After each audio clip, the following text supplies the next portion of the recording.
Hello everyone, मेरा नाम है आनंद सिंह और मैं आपको एनडीए सीडीएस या डिफेंस रिलेटेड इंग्लिश को डील करता हूं। और मैं इसको लॉजिकल तरीके से पढ़ाता हूं। मेरा ये अंदाज़ है लॉजिकल तरीके से पढ़ाने का। आप इस वीडियो को देखेंगे, आपको यकीन हो जाएगा, आपको हर एक चीज़ में लॉजिक मिलेगा। आइए हम लोग अपने सेशन को स्टार्ट करते हैं। देखिए, जो ये आपके सामने जो क्वेश्चंस लिखे हुए हैं, ये स्पॉटिंग द एरर्स के क्वेश्चन हैं, है ना। आपको गलती मतलब इसमें क्या एरर्स हैं उसको फाइंड आउट करना है। ये सारे क्वेश्चन प्रीवियस ईयर्स के हैं जो आपके एग्जाम में आए हुए हैं, है ना।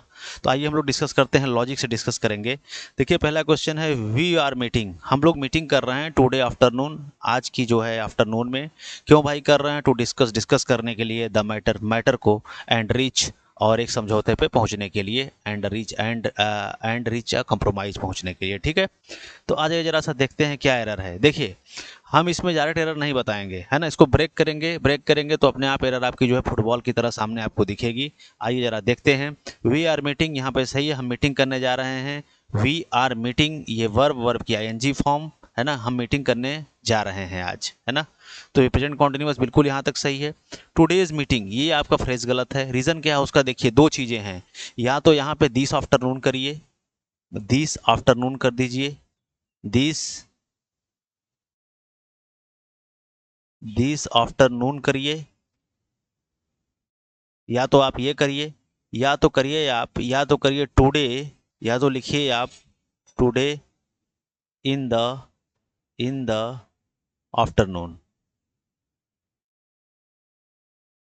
टुडे इन द आफ्टरनून, या तो ये लिखिए आप। उसके पीछे रीज़न क्या है मैं बता रहा हूँ। देखिए, वी आर मीटिंग, हम मीटिंग करने जा रहे हैं। ठीक, कब? तो टुडे आफ्टरनून, ये दोनों एडवर्ब हो गए, दोनों एडवर्ब हो गए, टुडे आफ्टरनून।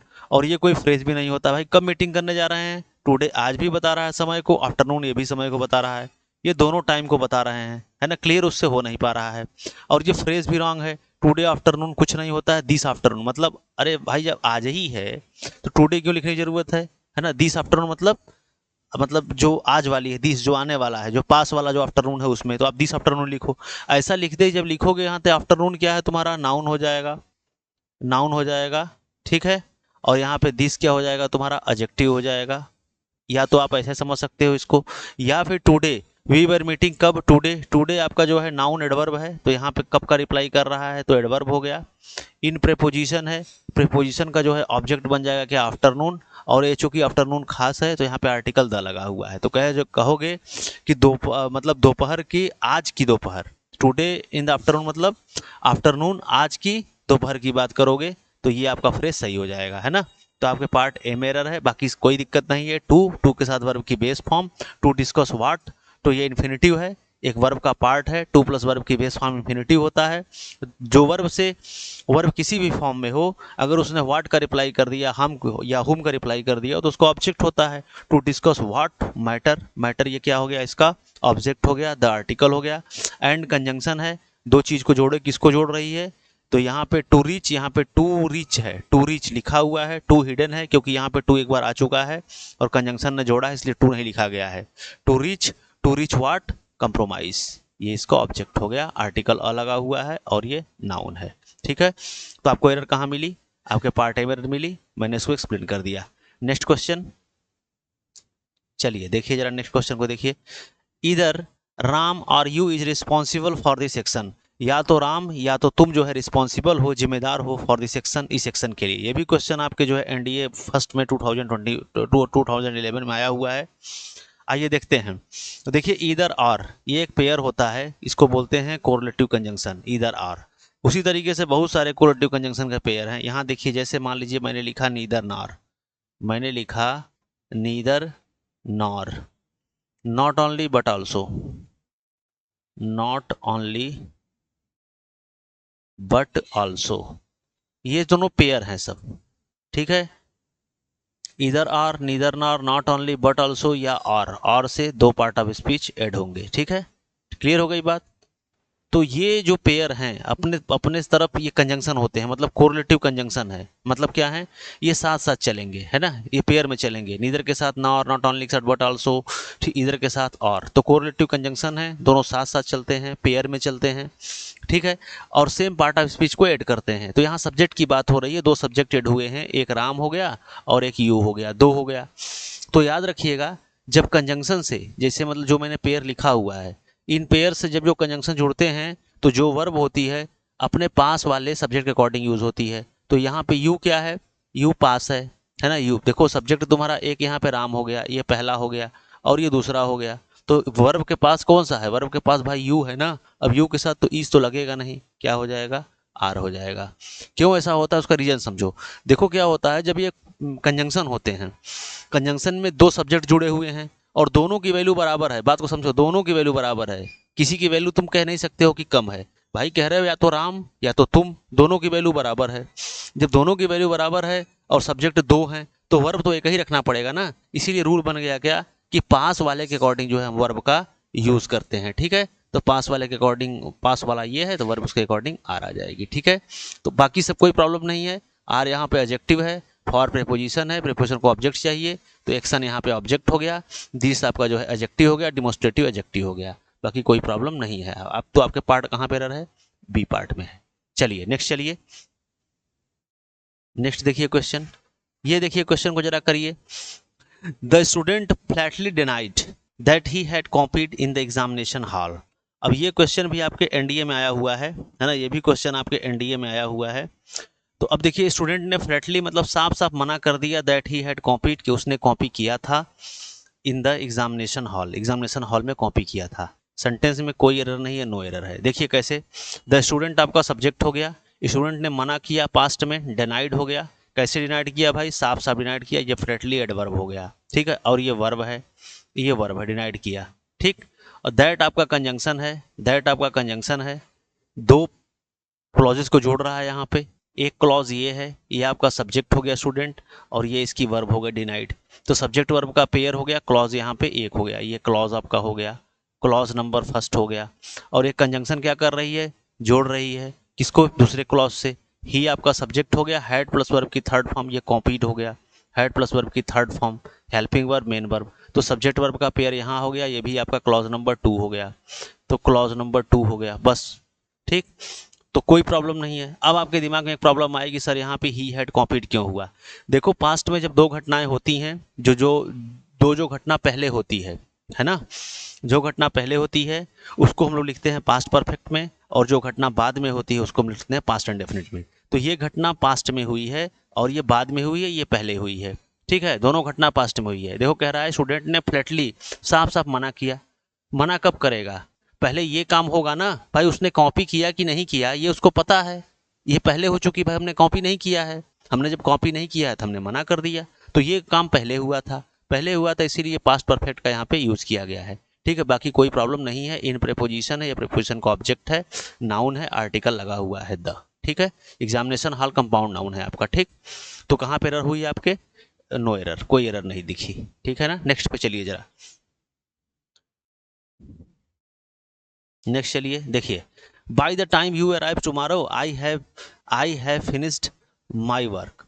देखो बाई द टाइम, अब ध्यान समझना मेरी बात, इसको सोचना पड़ेगा जरा सा, ये भी एनडीए में आया हुआ है, बहुत ध्यान सुनना। देखो मेरी बात, बाई द टाइम उस समय तक, यू अराइव टुमारो जब तुम कल आओगे, जब तुम कल आओगे, मीनिंग से होगा जब तुम कल आओगे। आई हैव फिनिश्ड, मैं पूरा कर चुका हूँ, मैं पूरा कर चुका हूं कि मैं पूरा कर चुकूंगा या चुका होऊंगा। जब तुम कल आओगे, जिस समय तुम कल आओगे, मैं काम पूरा कर चुका हूंगा। बोलो जरा, ये होगा ना। तो क्या हो जाएगा यहाँ पे, I will have finished, I will have finished, I will have finished हो जाएगा ना। क्या बनेगा, फ्यूचर में पूरा हो जाएगा, future perfect, future perfect tense का यूज होगा यहाँ पे, ठीक है। इसका मतलब हिंदी में क्या हो रहा है, जब तुम कल आओगे या जिस समय तक कल तुम आओगे, मैं उस समय तक क्या कर चुका हूँगा, मैं अपना काम पूरा कर चुकूंगा, ठीक है, या कर लिया होऊंगा। क्लियर हो गई बात। तो ये फ्यूचर की बात कर रहा है, इसलिए यहाँ पे ये गलत है, आपका पार्ट सी में एरर है। अब आपके प्रॉब्लम में एक दिमाग में और आएगी, सर यहाँ पे बाई द टाइम लिखा हुआ है। अच्छा एक चीज़ और रूल है, रूल से समझना चाहोगे। देखो बाई द टाइम ये जहाँ फ्रेज यूज होता है वहाँ पे या तो हम फ्यूचर परफेक्ट कॉन्टिन्यूस का यूज़ करते हैं या फ्यूचर परफेक्ट टेंस का यूज़ करते हैं, ठीक है, ये हो गया। दूसरी बात कि सर यहाँ पर अराइव टुमारो, ये आप क्यों सही कह रहे हो, और मतलब निकाल रहे हो कि जब मैं कल, यू अराइव टुमारो, जब मैं कल इस समय आऊँगा तब मैं ये काम पूरा कर चुकूंगा। आऊँगा फ्यूचर में क्यों निकाल रहे हो, मतलब फ्यूचर में ही निकलता है इसका मतलब, क्योंकि कंडीशनल क्लॉज के साथ हम फ्यूचर का कभी यूज़ करते ही नहीं हैं। याद रखिए, कंडीशनल या टाइम क्लॉज के साथ हम कभी फ्यूचर का यूज़ नहीं करते हैं, समझ रहे हो। इसीलिए वो जो फर्स्ट कंडीशनल आपको याद होगा ना, फर्स्ट कंडीशनल में क्या होता है, जो कंडीशनल क्लॉज होता है उसके साथ हम प्रेजेंट इंडेफिनिट का यूज़ करते हैं, और जो मेन क्लॉज होता है उसके साथ हम किसका, उसका फ्यूचर का यूज़ करते हैं। जैसे बार बार सेंटेंस लिखते हो, you will, you succeed, you will succeed, you succeed. जी एक मिनट रुको जरा, तो मैं सही करता हूँ, एक मिनट। हाँ देखो, एक मिनट में सेंटेंस लिख रहा हूँ। इफ, यहाँ पे देखो यार, एक मिनट में सेंटेंस लिख के तुमको बताता हूँ। देखो देखो, बार बार सेंटेंस लिखते हो, यहाँ पे देखो ध्यान समझना। If you work hard, you will, you will succeed. बार बार लिखते हो ना, यदि तुम कठिन परिश्रम करोगे तो तुम सफल हो जाओगे। ध्यान समझना। अब देखो यहाँ पे तुमने प्रेजेंट यूज किया है, लेकिन मतलब क्या निकाल रहे हो, यदि तुम कठिन परिश्रम करोगे तो तुम सफल हो जाओगे। ठीक है, तो ये देखो कंडीशनल क्लॉज है, इसके साथ हम फ्यूचर का यूज नहीं करेंगे। यहाँ पे देखो ये टाइम क्लॉज है या कंडीशनल क्लॉज, इसके साथ फ्यूचर का यूज नहीं होगा, लेकिन मतलब किस में निकलेगा, फ्यूचर में निकलेगा। डाउट दूर हुआ। और याद रखना, सक्सीड ये मत समझना कि ये वर्ब की थर्ड फॉर्म है। विल के साथ वर्ब की बेस फॉर्म, ये बेस फॉर्म ही है, इसका सेकंड फॉर्म होता है सक्सीडेड, थर्ड फॉर्म क्या होता है, सक्सीडेड। क्लियर हो गई बात। चलिए, तो किस पार्ट में रहा है, आपके सी पार्ट में।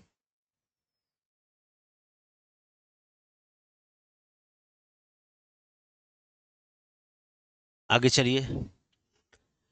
The speaker stressed repeatedly on the importance of improving the condition of the slums। Speaker ने स्ट्रेस किया, जोर दिया, बार बार जोर दिया, कहाँ पे, इंपॉर्टेंस पे, मतलब महत्वपूर्णता पे या महत्ता पे, आप इम्प्रूव करने को लेकर, कंडीशन को, ठीक है, स्थिति को लेकर, कहाँ की, स्लम्स की, झुग्गी झोपड़ियों की। आ जाओ जरा देखते हैं। देखो यहाँ पे देखो, ध्यान समझना हमारी बात जो मैं बताना चाह रहा हूँ। यहाँ पे यार देखो, सीधी सीधी बात है, ब्रेक करो। द स्पीकर आपका सब्जेक्ट हो गया, द आर्टिकल लगा, द आर्टिकल है, इस नाउन के लिए आया है, सब्जेक्ट है स्पीकर। इसका जो है वर्ब कहाँ है, स्ट्रेस्ड, ये वर्ब हो गया, सब्जेक्ट वर्ब मिल गया। रिपीटेडली, बार बार, ये एडवर्ब हो गया। स्ट्रेस्ड कैसे भाई, रिपीटेडली, बार बार, तो इस वर्ब को मॉडिफाई कर दिया तो ये एडवर्ब हो गया। अब याद रखना, स्ट्रेस जब वर्ब के रूप में होता है तो कोई प्रेपोजिशन नहीं लेता है। क्यों नहीं लेता है, ध्यान सुनो, ये एक ट्रांजेटिव वर्ब होती है। ट्रांजेटिव वर्ब का मतलब होता है डायरेक्ट अपना ऑब्जेक्ट आएगा। ऐसे भी समझो, अगर अगर मैंने कहा कि मैंने स्ट्रेस दिया, तुम नहीं पूछोगे सर क्या स्ट्रेस दिया आपने, किस पर दिया, बताइए तो नहीं बोलेंगे। स्ट्रेस दिया, इंपॉर्टेंस पे दिया, स्ट्रेस दिया, क्वेश्चन पे दिया, तो तुरंत उसके बाद नाम लिखना पड़ेगा जिस पे आपने स्ट्रेस दिया, न कि प्रीपोजिशन लगाओगे। और प्रीपोजिशन अगर लगा दिए तो आगे इसको ऑब्जेक्ट चाहिए, तो ये जो है इसका ऑब्जेक्ट बन जाएगा, ये ऑब्जेक्ट बन जाएगा, तो इस वर्ब को ऑब्जेक्ट मिलेगा नहीं। और उसका नेचर क्या है, तो ट्रांजिटिव वर्ब है, तो इसको ऑब्जेक्ट चाहिए। इसीलिए भाई इस प्रीपोजिशन को हटाओ, जैसे हटाओगे तो स्ट्रेस्ड का ऑब्जेक्ट कौन बन जाएगा, द इम्पोर्टेंस। ये इंपॉर्टेंस आपका नाउन हो गया जो ऑब्जेक्ट बनेगा, और ये आपका आर्टिकल द इस नाउन के लिए आया हुआ है। ठीक है, आप प्रेपोजिशन है, प्रेपोजिशन को ऑब्जेक्ट चाहिए, तो ये इसका ऑब्जेक्ट हो गया इम्प्रूविंग। अब इम्प्रूव चूंकि वर्ब है, तो वर्ब है तो वर्ब तो ऑब्जेक्ट बनेगा नहीं, ऑब्जेक्ट कौन बनता है, नाउन और प्रोनाउन बनता है। तो आपको पता है वर्ब की आईएनजी फॉर्म जिरंड कहलाती है, और जिरंड को ही हम लोग नाउन बोलते हैं, है ना। तो ये जेरंड है, और जेरंड आपको पता है, जेरंड इक्वल टू, ये नाउन के बराबर होता है, कह सकते हो नाउन का छोटा भाई होता है, वर्बल नाउन भी बोलते हैं इसको। ठीक है, क्लियर हो गई बात। इंप्रूविंग व्हाट, क्या, द कंडीशन, ये इसका ऑब्जेक्ट हो गया। इंप्रूविंग वर्ब मैंने बताया ना, वर्ब किसी भी फॉर्म में हो, ठीक है, चाहे वो मेन वर्ब हो, इन्फिनिटिव हो, जेरंड होगा, उसने वाट और होम का रिप्लाई कर दिया तो उसका ऑब्जेक्ट बन जाएगा। इंप्रूविंग क्या, इंप्रूविंग क्या, कंडीशन, तो ये क्या हो गया, ऑब्जेक्ट हो गया इसका। ठीक है, तो ये ऑब्जेक्ट हो गया, एक नाउन है, आर्टिकल लगा हुआ है इसके साथ। आप प्रेपोजिशन ऑब्जेक्ट चाहिए, ये स्लम्स क्या है, ऑब्जेक्ट हो गया, द आर्टिकल लगा हुआ है, इस नाउन के लगा हुआ है। आपको एरर मिल गई होगी, एरर कहाँ पे है, पार्ट ए में है। चलिए ठीक है ना, नेक्स्ट चलें। तो मैं ब्रेक कर करके इसीलिए बता रहा हूँ, कोई डाउट ना रहे, है ना, नहीं तो मैं डायरेक्ट बता सकता था आपको, जैसे लोग कराते हैं। अक्सर लोग ऐसे ही सॉल्व कराते हैं, डायरेक्ट एरर बताए चले गए, आगे पीछे कुछ नहीं देखना है, बच्चे इसीलिए कंफ्यूज रहते हैं। तो मेरा ये तरीका नहीं है, पूरी तरीके से क्लैरिटी देना है आपको, लॉजिक से जो है इसको सॉल्व करना है ना। इसीलिए चैनल का नाम भी है लॉजिक इंग्लिश 247, ध्यान समझिएगा। देखिए, the captain with the members of his team are returning after a fortnight, है ना। कैप्टन साहब with the members of his team, अपने टीम के मेंबर्स के साथ, आर रिटर्निंग, वो क्या कर रहे हैं, वापसी कर रहे हैं, आफ्टर अ फोर्थ नाइट के बाद, मतलब पखवाड़े के बाद, 14 दिनों के बाद, ठीक है। आगे चलिए देखिए, द कैप्टन आपका यहाँ पे सब्जेक्ट हुआ, क्यों सब्जेक्ट हुआ ध्यान समझिएगा, इसलिए हुआ क्योंकि ये विथ प्रेपोजिशन है और प्रेपोजिशन को ऑब्जेक्ट चाहिए, तो ये मेंबर क्या है, इसका ऑब्जेक्ट हो गया। अब ये ऑब्जेक्ट हो गया, सब्जेक्ट बनेगा नहीं अब ये, ठीक है। आर्टिकल किसके लिए आया है, इस नाउन के लिए आया है। ऑफ प्रेपोजिशन है, फिर प्रेपोजिशन को ऑब्जेक्ट चाहिए, तो ये ऑब्जेक्ट हो गया, टीम ऑब्जेक्ट हो गया, एक नाम है, नाउन हो गया।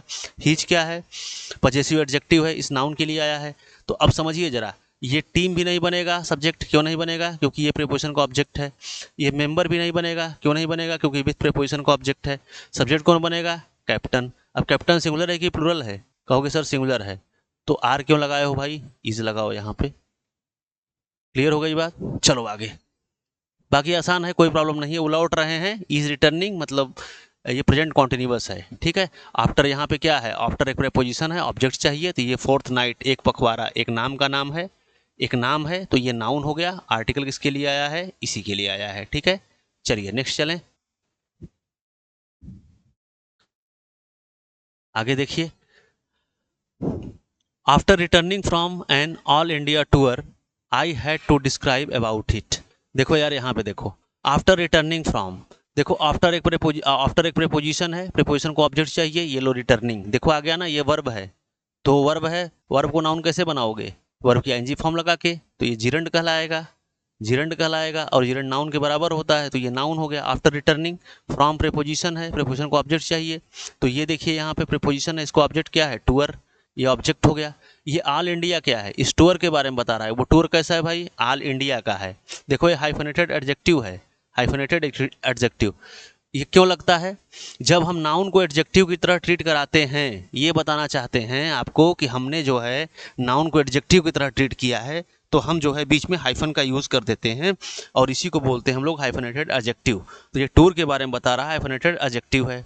अब एन किसके लिए लगा है, आर्टिकल है, तो नो डाउट इस नाउन के लिए लगा हुआ है, क्योंकि आर्टिकल नाउन के लिए आते हैं, और चूंकि ए है तो एन लगा हुआ है, और साउंड अ से है तो एन लगा हुआ है, अपने पास वाले वर्ड्स के अकॉर्डिंग जो है ए एन लगता है, ये आपको पता है। तो यहाँ तक तो कोई प्रॉब्लम नहीं मिली, ठीक है, कोई दिक्कत नहीं है। I had to describe, I had to describe, मुझको जो है डिस्क्राइब करना पड़ा था, है ना। आई के साथ वर्ब, ये क्या है, वर्ब की सेकंड फॉर्म है, V2 है, ठीक, टू प्लस वर्ब की बेस फॉर्म सही है। अब याद रखो डिस्क्राइब भी एक ट्रांजिटिव वर्ब है, डिस्क्राइब क्या है, एक ट्रांजिटिव वर्ब है, ट्रांजिटिव वर्ब के बाद ऑब्जेक्ट, ट्रांजिटिव वर्ब के बाद प्रीपोजिशन नहीं आता है। अगर तुम प्रीपोजिशन लगाओगे तो इट जो है ना, इस प्रीपोजिशन का ऑब्जेक्ट बन जाएगा, क्योंकि प्रीपोजिशन को ऑब्जेक्ट चाहिए ही चाहिए, ठीक है। तो इट का ऑब्जेक्ट कौन बन जाएगा, इट किसका ऑब्जेक्ट बन जाएगा, इस अबाउट प्रीपोजिशन का ऑब्जेक्ट बन जाएगा। बात समझ में आ रही है। और इसके लिए इसको जब हटा दोगे तो ये ट्रांजिटिव वर्ब है, तो इसको ऑब्जेक्ट चाहिए, तो ये इट किसका ऑब्जेक्ट बन जाएगा, इस डिस्क्राइब का बन जाएगा। और मेरी बात, दूसरी बात सुनो, डिस्क्राइब, जैसे मैंने कहा तुमसे, मैंने डिस्क्राइब किया, तो पूछोगे नहीं सर क्या डिस्क्राइब किया आपने, बताइए, तो क्या पूछोगे ना, क्या डिस्क्राइब किया, तो देखो डिस्क्राइब किया किसको, इसको डिस्क्राइब किया, क्या डिस्क्राइब किया, क्वेश्चन को डिस्क्राइब किया, है ना। तो इसीलिए डिस्क्राइब जो ट्रांजिटिव वर्ब है, ऑब्जेक्ट चाहिए, तो इट को ऑब्जेक्ट दे दो, इस प्रीपोजिशन को हटा दो यहाँ से। क्लियर हो गई बात। तो पार्ट सी में आपके एरर है।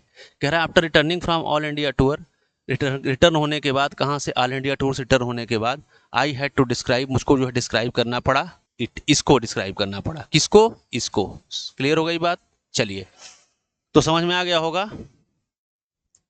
नेक्स्ट देखिए, the teacher asked his students, teacher ने जो है आस्क्ड किया, पूछा अपने स्टूडेंट से, if they had gone through, कि मतलब क्या वो जो है पढ़ चुके थे, ईदर ऑफ द 3 चैप्टर्स, मतलब 3 चैप्टर्स में से कोई एक कर लिए थे, included in the prescribe test, जो शामिल है, प्रेस्क्राइब्ड जो उनको दिया गया है उस टेस्ट में, जो उस टेक्स्ट में शामिल है, ऐसा उन्होंने कहा। तो देखो सीधी सीधी बात है, एरर कहाँ पे है, ग्रामेटिकली एरर कम है, फैक्चुअल एरर ज़्यादा है इसमें। फैक्ट क्या है इसमें, आपको पता है ईदर एनी का कॉन्सेप्ट। देखो ईदर एनी का कॉन्सेप्ट देखो, यहाँ पे मैं लिख दे रहा हूँ। ईदर का मतलब क्या होता है, दो में से कोई एक, ठीक है। One of two, one of two, दो में से कोई एक, दो में से एक, दो में से एक, कहते ना इधर साइड, या तो ये साइड या तो ये साइड, दो में से कोई एक। एनी का मतलब क्या होता है, ठीक है, दो से अधिक, दो से अधिक में से एक। अब देखो यहाँ पे सीधी सीधी बात है, यहाँ पे लिखा है 3 चैप्टर्स। क्या लिखा है, ये देखो 3 चैप्टर्स, 3 चैप्टर्स। क्या लिखा है, 3 चैप्टर्स। अब 3 चैप्टर्स है जब, तो क्या इधर आएगा यहाँ पे, बताओ जल्दी से, क्या यहाँ पे इधर आएगा, नहीं इधर नहीं आएगा। यहाँ पे क्या आएगा, अब क्या आएगा, एनी आएगा, आएगा कि नहीं, ठीक है एनी। अब तुम्हें पता है any of the, any of the, one of the, most of the, इनके बाद, इनके बाद जो नाउन आता है वो कैसा आता है, प्लूरल आता है। क्यों आता है, क्योंकि सिलेक्शन को बताता है। अरे भाई जब वो लिखते हो ना बार बार, one of the student, students क्यों लिखोगे, क्योंकि जब स्टूडेंट्स बहुत सारे रहेंगे तभी तो आप कह पाओगे एक, बताओ। इसीलिए इसीलिए रूल बना हुआ है, one of the, any of the, all of the, none of the, either of the, इन सब के बाद जो नाउन आता है वो क्या आता है, प्लूरल आता है। इसीलिए आता है क्योंकि ये सिलेक्शन को बताता है। बाकी सब ठीक है, कोई प्रॉब्लम नहीं है, आपके पार्ट सी मिरर है। कोई प्रॉब्लम हो तो आप जो है क्या करना, ये देखो कॉन्टैक्ट नंबर है, इस पर व्हाट्सअप कर लेना, ठीक है। व्हाट्सअप या मैसेज, व्हाट्सअप कर लेना, कॉल कर लेना, जैसा भी हो, कोई डाउट मत रखना। जितना बताना हो मैंने बता दिया। तुमसे मैं क्वेश्चन पूछ रहा हूँ, कमेंट बॉक्स में करना इसका कमेंट, इंक्लूडेड का पार्ट ऑफ स्पीच बताओ। क्योंकि अब जो एनडीए का पेपर या सीडीएस का जो भी पेपर चल रहा है, आपको पता है वर्ड क्लास से क्वेश्चन बनते हैं, उसमें पार्ट ऑफ स्पीच के बारे में पूछता है कि ये वर्ड कौन से पार्ट ऑफ स्पीच से बिलोंग करता है।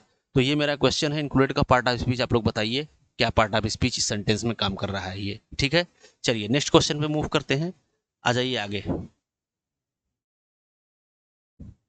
ठीक है। इस क्वेश्चन को देखिए जरा, कह रहा है although they are living in the country since they were married, they are now moving to the town. देखो दे आर लिविंग, वो रह रहे हैं, प्रेजेंट की कंडीशन है, दे आर लिविंग, वो रह रहे हैं इस कंट्री में, इस समय की बात हो रही है भाई, वो रह रहे हैं, वो रह रहे हैं कि नहीं बताओ पहले।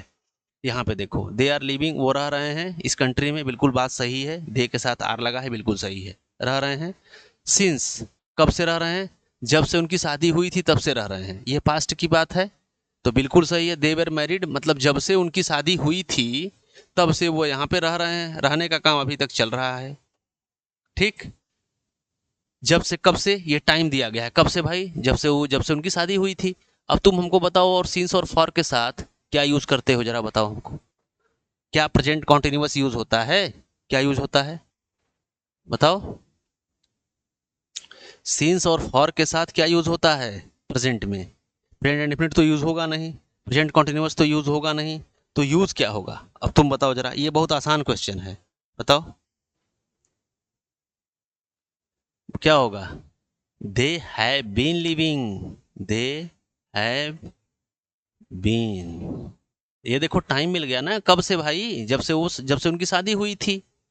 मान लो सिंस रहता, सिंस कब से शादी हुई थी, मान लो रहता 2015, सिंस 2015, अब समझ में आ गया, मान लो उनकी शादी 2015 में हुई हो तब, तो ये एक तरीके से टाइम ही तो है ना। तो सिंस के साथ ये क्लॉज लगा हुआ है बस, है कि नहीं। तो अब यहाँ पे दे हैव बीन, अब समझ में आ गया, हो गया। Although they have been living, वो यहाँ पे रह रहे हैं जब से उनकी शादी हुई थी। They are moving, they are now moving, लेकिन अब वो क्या कर रहे हैं, मूव कर रहे हैं टू द टाउन, मतलब उस टाउन से क्या कर रहे हैं, जा रहे हैं अब वो, ठीक है। प्रेजेंट की, ये देखो कंडीशन दोनों प्रेजेंट की है भाई, वो रह रहे हैं अभी, अभी कंट्री में रह रहे हैं, यद्यपि, लेकिन हालांकि अब वो मूव कर रहे हैं। क्लियर हो गई बात। अब मेरी बात सुनना, अब कहोगे सर आल्दो क्या है, अरे बेटा आल्दो कंजंक्शन है, कंट्राडिक्शन को बता रहा है कि भाई वो जो है रह रहे हैं कंट्री में, रह रहे हैं जब से उनकी शादी हुई थी, यद्यपि जो है अब क्या कर रहे हैं, हालांकि वो मूव कर रहे हैं, तो उल्टी बात कर रहा है, यहाँ पे कंजंक्शन हो गया। सिंस क्या है, यहाँ पे कंजंक्शन है, देखो दो कंजंक्शन है, तीन क्लॉज जुड़ेगा, जैसे समझो, 1 मिनट के लिए एग्जाम्पल समझो। जैसे मान लो, जैसे देखो यहाँ पे, जैसे देखो अच्छे से देखना। जैसे मान लो यार एक सेंटेंस ये है, तो यहाँ कंजंक्शन लगाओगे, फेविकोल लगाओगे कि नहीं जोड़ने के लिए, तो कंजंक्शन हो गया। फिर दूसरा सेंटेंस लिखोगे, फिर तुम यहाँ कंजंक्शन लगाओगे, तो ये फेविकोल का काम करेगा ना। मतलब देखो, एक सेंटेंस लिखे, फेविकोल लगाए, दूसरा जोड़े, फिर ये फेविकोल लगाए, फिर दूसरा जोड़े। कंजंक्शन फेविकोल ही होता है ना, जो क्या करता है, जोड़ता है, ऐड करता है। तो कितने कंजंक्शन आए हैं, एक कंजंक्शन ये आया है, एक कंजंक्शन ये आया है, 2 कंजंक्शन हो गए। तो क्लॉज कितने आएंगे, 3। देखो यहाँ पे क्लॉज, ये देखो, they subject have been living, ये वर्ब हो गई, तो सब्जेक्ट वर्ब का पेयर हो गया, clause number 1। They were, they subject ये were, clause number 2। And they are now moving, ये देखो, दे सब्जेक्ट आर मूविंग क्या हो गया, वर्ब हो गया। तो सब्जेक्ट वर्ब यहाँ हो गया, तीन तीन क्लॉज हो गए, 2 कंजंक्शन हो गई, है ना। चलो इस तरीके से समझो। इसका करना जरा। Do you know how old were you when you came here, क्या तुम जानते हो तुम कितने साल के थे जब तुम यहां आए थे। Sentence is no error, sentence है नो एरर। ठीक है, देखो, डू यू नो, क्या तुम जानते हो, ये प्रेजेंट की स्थिति पूछ रहा है। भाई क्या तुम जानते हो, बोलो। ये प्रेजेंट में पूछ रहा है ना किसी से, क्या तुम जानते हो, ये प्रेजेंट की बात है। कि ये देखो पास्ट की बात ही है। How old, how old were you, तुम कितने साल के थे जब तुम आए थे। तो ये दोनों घटनाएं, जब यू कैम हियर, जब तुम यहाँ आए थे, ये दोनों घटनाएं क्या हैं, पास्ट की हैं। भाई जब तुम यहाँ आए थे वो पास्ट की बात है, तुम कुछ साल के होगे, वो पास्ट की बात है। ठीक है। तो मान लो जैसे डू यू नो, जैसे मान लो एग्जाम्पल के लिए, इस समय तुम 20 साल के हो। हाउ ओल्ड वर यू, तुम कितने साल के थे जब तुम यहाँ आए थे। हो सकता है जब तुम आए हो तो उस समय मान लो तुम 19 साल के होगे कम से कम, या 19 साल 11 महीने के होगे, 19 साल 11 मंथ के होगे, या तो ये होगा। अब जो भी था, ये घटना पास्ट की है ना, इसीलिए यहाँ पे पास्ट और यहाँ पे पास्ट, बात समझे। और यहाँ पे भी देखो कंजंक्शन 2 आई है, यहाँ देखो, हाउ क्या है, एडवर्ब होता है प्लस कंजंक्शन दोनों होता है, समझ रहे हो, दोनों कंजंक्शन होता है। क्लियर हो गई बात, एडवर्ब प्लस कंजंक्शन दोनों होता है। अगर सेंटेंस के स्टार्ट में आएगा, जैसे हाउ आर यू, अगर मैं तुमसे पूछूं how are you, how are you, तुम कैसे हो, तो यहाँ पे एडवर्ब है ये। क्लियर हो गई बात, क्वेश्चन को पूछ रहा है। लेकिन यहाँ पे ये सेंटेंस के बीच में आया है, सेंटेंस के जब बीच में आएगा तो ये कंजंक्शन भी हो जाएगा प्लस एडवर्ब भी हो जाएगा। अब ये कोई क्वेश्चन नहीं पूछ रहा है, अगर क्वेश्चन पूछता तो मार्क ऑफ इंट्रोगेशन लगा रहता है, यहाँ पे कोई मार्क ऑफ इंट्रोगेशन नहीं लगा हुआ है, जैसे यहाँ पे इंट्रोगेशन लगा हुआ है। ठीक है। अब तुम ये पूछ रहा है, क्वेश्चन कहाँ पूछ रहा है यार, ये पूछ रहा है क्या तुम जानते हो, डू यू नो, क्या तुम जानते हो कि तुम कितने साल के थे जब तुम यहाँ आए थे। तो कहाँ क्वेश्चन पूछा ये, तो ये कंजंक्शन प्लस एडवर्ब दोनों हो गया। तो देखो एक कंजंक्शन ये हो गया, एक कंजंक्शन ये हो गया, हुआ कि नहीं पहले बताओ, 2 कंजंक्शन हुए, और क्लॉज कितने आएंगे, 3 आएंगे। तो देखो यहाँ पे यू नो, ये देखो डू प्लस नो, ये वर्ब हो गई, यू इसका क्या हो गया, सब्जेक्ट हो गया, तो क्लॉज नंबर 1 हुआ कि नहीं बताओ। अच्छा दूसरा देखो, यू सब्जेक्ट, ये इसकी वर्ब मिल गया, ठीक है, clause number 2। And you subject and ये कैम, इसकी वर्ब हो गई, क्लॉज नंबर 3। तो 3 क्लॉज, कंजंक्शन कितने, एक कंजंक्शन ये, एक कंजंक्शन ये, बताओ क्लियर हुई बात। चलो उम्मीद है क्लियर हो गया होगा। अगर क्लियर नहीं हुआ होगा बेटा, ये नंबर है, ये देखो नंबर लिखा हुआ है, ठीक है। तो यहाँ पे क्या करना, इस पे व्हाट्सअप कर देना या कॉल कर लेना, कोई डाउट मत रखना, ठीक है ना। और अगर तुमको ये पसंद आया होगा, लगा होगा कि सर मैंने कुछ सीखा, कुछ अलग सेशन है, तो लाइक और शेयर और सब्सक्राइब करना मत भूलना, ये टीचर का मोटिवेशन होता है, ठीक है ना। धीरे धीरे हम टाइम को बढ़ा देंगे, अभी चूंकि नया चैनल है, अभी काम कर रहा हूँ, धीरे धीरे देख रहा हूँ आप लोग का कितना प्यार मिलता है इस पे, और जैसे जैसे प्यार मिलता जाएगा टाइम को बढ़ाता जाऊँगा मैं। चलिए फिर मिलते हैं नेक्स्ट क्लास में। जय हिंद।